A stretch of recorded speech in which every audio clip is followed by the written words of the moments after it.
A shocking new video has emerged, showing a Russian armored vehicle being completely destroyed in close combat with Ukrainian tanks.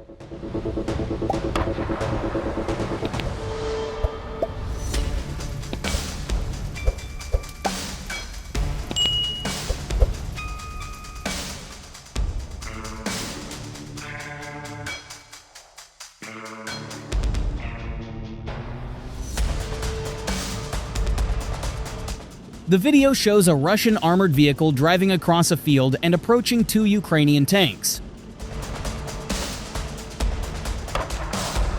A Ukrainian frontline tank fires at the armored vehicle at close range, sending smoke billowing.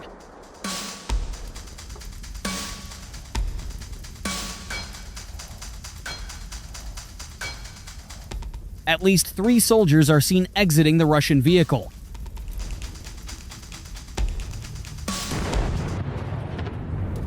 A second video shows the armored vehicle coming under fire again.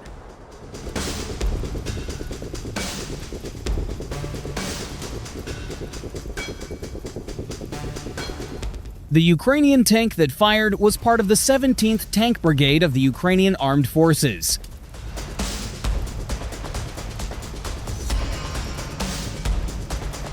This comes as Volodymyr Zelensky unveiled his plan to end nearly 3 years of war with Russia, which has drawn mixed reactions from Western allies. In his successful plan, he has pushed for a formal invitation for Ukraine to join NATO and permission to use Western long-range missiles to attack military targets in Russia. Since the start of Russia's invasion of Ukraine, most of the fighting has taken place in Kyiv. However, the surprise attack by Ukrainian forces into Russia's Kursk region in northeastern Ukraine marked the most significant advance into Russian territory since the start of the full-scale war. Kyiv says it has captured at least 500 square miles of territory in the region since the offensive began. However, ISW, a US-based think tank that tracks daily changes on the front lines, said on Saturday that Moscow's forces had made advances east of Sudzha.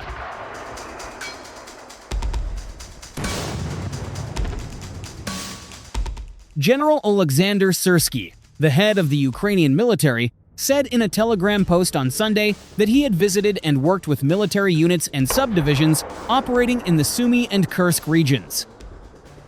He added, "Despite all the enemy's attempts to seize the initiative, the situation remains under our control."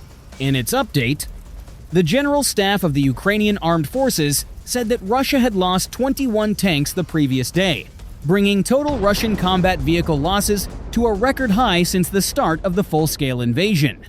The update also stated that Russian forces had lost 38 APVs in the past 24 hours. Ukraine's claim of heavy Russian losses comes amid reports that railway lines in Russia's Saratov, Yaroslavl, and Nizhny Novgorod regions have been targeted by sabotage attacks, according to Ukraine's Military Intelligence Agency, or GUR.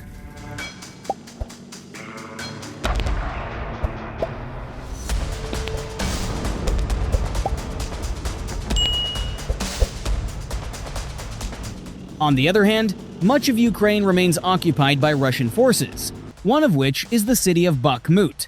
To recapture Bakhmut, a Ukrainian brigade must first survive in the forest. The Battle of Bakhmut was a major engagement between Russian and Ukrainian forces for the city during the major campaign in eastern Ukraine. By then, much of the front line had devolved into a war of position, with both sides suffering heavy casualties without significant progress.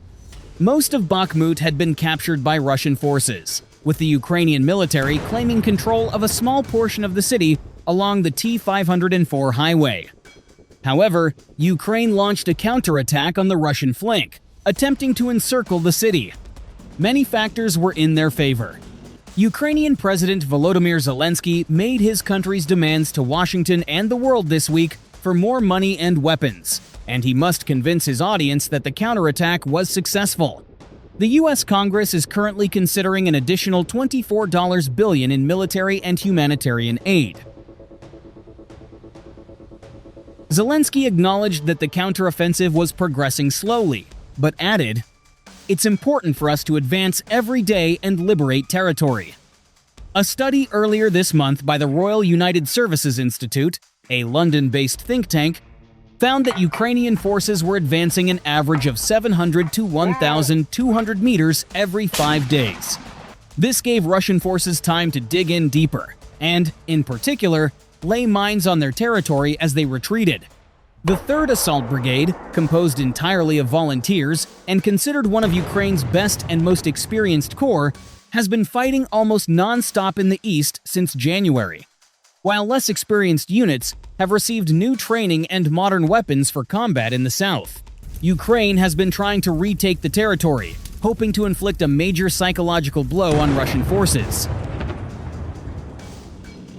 However, the soldiers sent to carry out the task have largely relied on Soviet-era armored vehicles and outdated weapons. In the past month, the 3rd Assault Brigade has advanced only 2 kilometers, bypassing booby-trapped mines and trenches and avoiding artillery, drone grenades, and Russian troops at close range. President Volodymyr Zelensky called Bakhmut a bastion of Ukraine's morale. Yevhen has expressed his determination not to surrender. "The goal of Bakhmut is to hold the enemy there," he said. "If Ukraine surrenders Bakhmut, it will only lose more lives in the future. We can retreat to save a few lives, but then we will have to counterattack and lose many more." Ukraine hopes that the capture of Bakhmut will weaken Russia's ability to conduct offensive operations and deplete its forces and supplies. But Russia has also prepared to deter an impending Ukrainian offensive.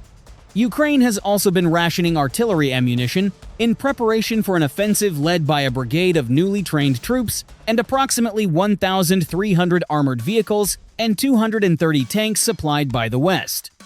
As of Wednesday, the number of Russian casualties recorded by the Ukrainian General Staff since the start of the war reached hundreds of thousands.